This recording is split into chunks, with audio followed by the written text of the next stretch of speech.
Quelque chose d'incroyable vient de se produire. Merz et Ursula sont en pleine panique. Hier soir, l'Union européenne a joué son va-tout. Pendant 90 minutes, 25 chefs de gouvernement ont tenté de faire plier Viktor Orban. Merz a menacé, Macron a menacé, von der Leyen a menacé, et Orban, il s'est simplement assis, il a écouté, puis il a dit non. Un seul mot. Et aujourd'hui, toute l'UE panique. Maintenant, ils parlent de poursuites judiciaires, de retrait du droit de veto, de toutes les armes qu'ils ont encore en réserve. Commençons par Friedrich Merz et sa conférence de presse d'hier matin. Écoutez bien parce que ces paroles paraissent dures, mais vous allez vite voir à quel point elles sont creuses. Merz a déclaré mot pour mot: ce qui s'est passé aujourd'hui au Conseil européen ne peut pas être accepté sans réaction. Cela aura des conséquences qui dépasseront largement cet événement isolé. Merz parle de mort.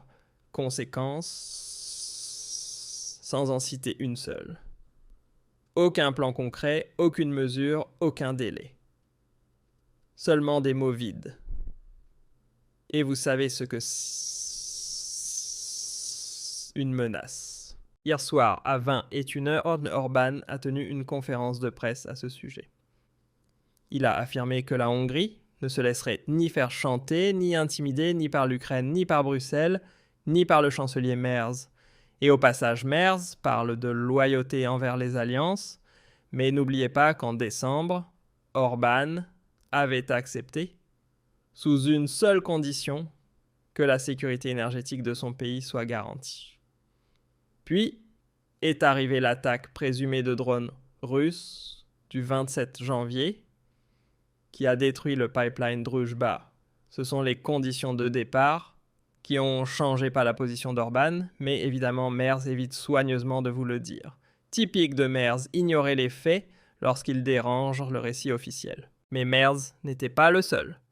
Le président du Conseil européen, Antonio Costa, a déclaré « Personne ne peut faire chanter le Conseil européen. Personne ne peut faire pression sur les institutions de l'Union européenne. » Costa a ajouté « Un accord est un accord et chaque dirigeant doit respecter sa parole. » Macron a renchéri, c'est sans précédent. Il n'existe pas de plan B, car le plan A doit être appliqué. Et von der Leyen, un dirigeant qui ne tient pas parole, nous livrerons quoi qu'il arrive. Qui j'ignore. Et c'est là que tout devient vraiment absurde. Costa affirme « Personne ne peut nous faire chanter », alors qu'Orban vient précisément de le faire. 90 minutes 25 contre 1 et à la fin, c'est le seul homme qui l'emporte.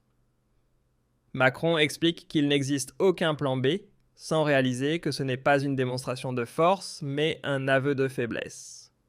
Il vous dit clairement « Nous n'avons aucune alternative ». Et von der Leyen répète « Quoi qu'il arrive ». Elle disait déjà la même chose en février, en janvier, en décembre. À chaque fois, quoi qu'il arrive, et à chaque fois, rien ne se produit. La seule chose réellement sans précédent ici, c'est que 25 pays réunis obtiennent moins qu'un seul homme capable de dire non. Dites-moi en commentaire quand est-ce qu'un seul homme a humilié 25 chefs de gouvernement de cette manière pour la dernière fois. Mais maintenant vient la partie que les médias vous cachent. On dirait que l'UE dispose d'outils redoutables, recours devant les tribunaux, retrait du droit de veto, sanctions budgétaires. Les médias célèbrent les déclarations musclées, mais regardez ce que ces menaces signifient réellement. L'Union européenne envisage une procédure contre la Hongrie devant la Cour de justice européenne. Ça paraît impressionnant. Mais savez-vous combien de temps cela prend? Des mois, voire des années. D'ici là, l'Ukraine pourrait avoir fait faillite 3 fois. Le retrait du droit de veto via l'article 7 et l'arme nucléaire institutionnelle. Mais l'article 7, paragraphe 2, exige l'unanimité de tous les autres États membres. Et pour retirer le veto d'Orban, l'UE doit obtenir l'accord de tous les autres pays, y compris ceux qui pourraient eux-mêmes entrer en rébellion demain. À partir de là, il ne s'agit plus seulement d'Orban, mais d'une Union européenne qui ne fonctionne plus. En décembre, il y a eu des accords. En janvier, un veto. En février, le blocage. Et maintenant, en mars, le sommet a tout simplement échoué. 4 rounds, 4 échecs. 4 échecs. Et maintenant, le plus incroyable lu, il n'a pas seulement des menaces inefficaces, elle n'a même pas de plan B. ABC rapporte, citant des sources européennes, que la probabilité d'un plan alternatif est extrêmement faible. Pourquoi ? Parce qu'il faudrait modifier les lois dans chacun des États membres. Un diplomate européen a déclaré textuellement « Nous allons devoir être créatifs ». Être créatif en langage diplomatique, cela veut dire « Nous n'avons rien ». Prochaine réunion, fin avril, dans 5 semaines. Et l'Ukraine en faillite d'ici mai. L'UE a sorti toutes ses cartes tribunaux, suppression du veto-gel budgétaire, et rien ne fonctionne. Ce n'est pas une démonstration de puissance. C'est un système qui s'effondre en direct, sous vos yeux. Si vous voulez que ce genre d'informations atteigne davantage de personnes et que plus de gens ouvrent enfin les yeux, abonnez-vous à ma chaîne, parce que YouTube limite massivement la diffusion de mes vidéos. Mais maintenant, la situation devient vraiment embarrassante. Pour l'UE, la révélation ne vient ni de moi ni d'Orban, mais d'un chef de gouvernement européen lui-même. Le Premier ministre croate Andrej Plenković a déclaré mot pour mot « Il s'agit tout simplement du prix du pétrole ». La Croatie dispose de 13 tankers prêts à livrer 1,5 million de tonnes de pétrole. Des routes alternatives existent, mais le pétrole russe, via le pipeline Druzhba, est 30% moins cher que les alternatives passant par la Croatie. Et c'est là que tout le récit européen s'effondre. L'Union européenne accuse Orban de bloquer le processus pour des raisons politiques et parle d'un chantage évident. Mais la Croatie, pourtant membre de l'UE et de l'OTAN, prouve qu'il s'agit surtout d'une différence de prix de 30%.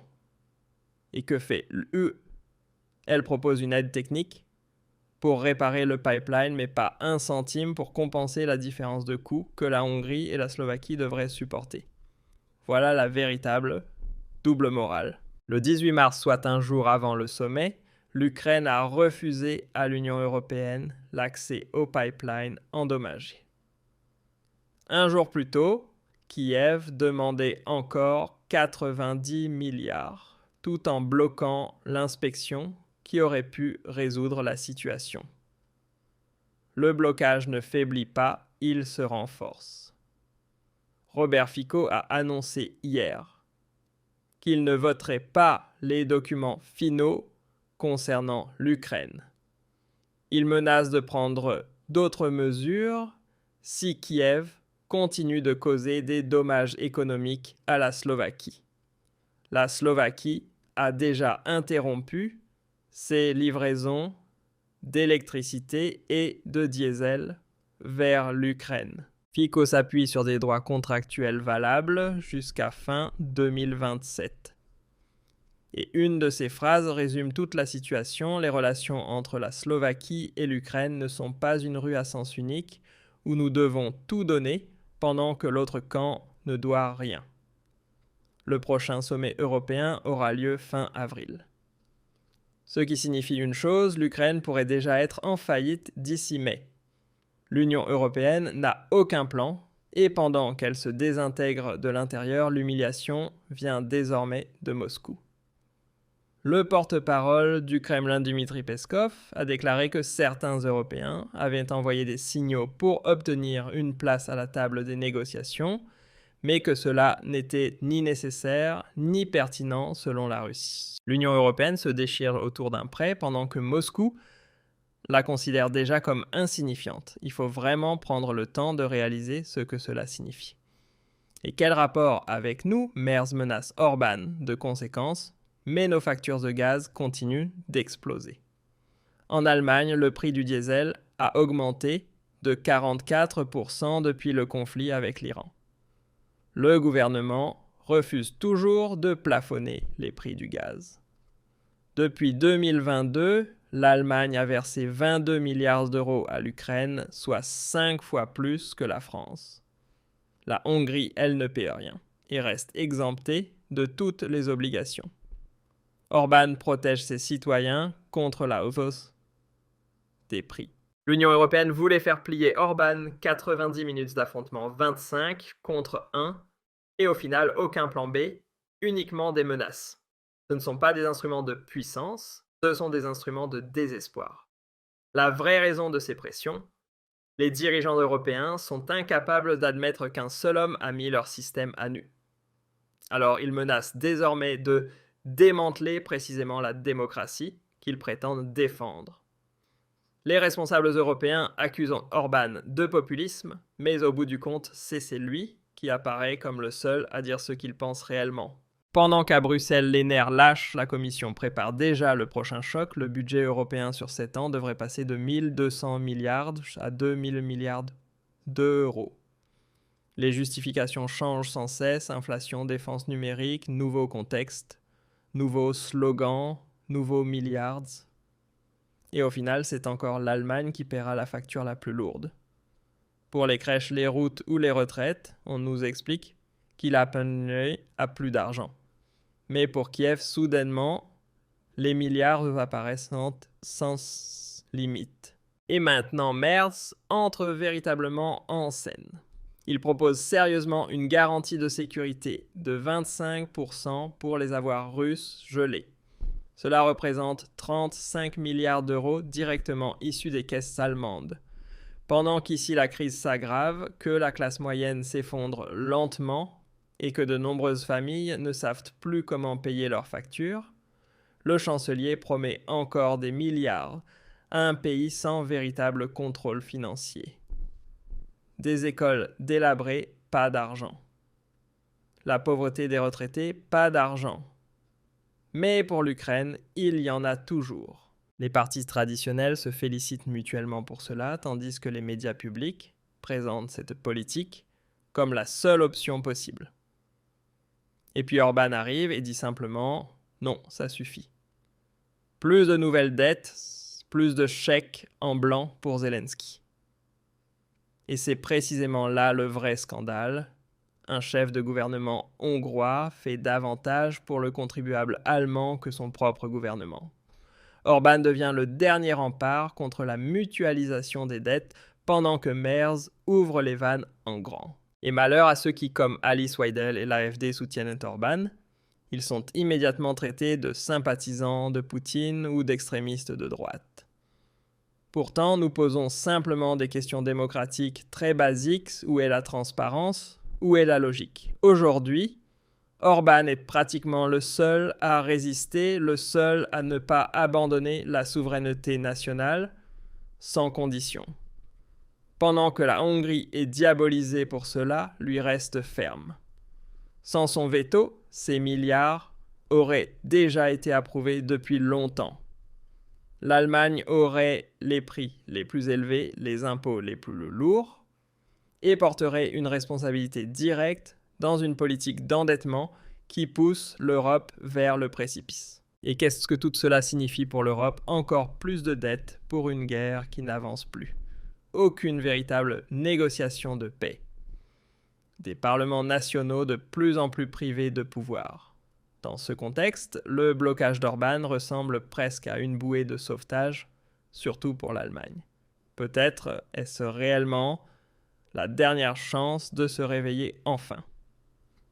Maintenant, c'est à vous, soutenez-vous, Orban.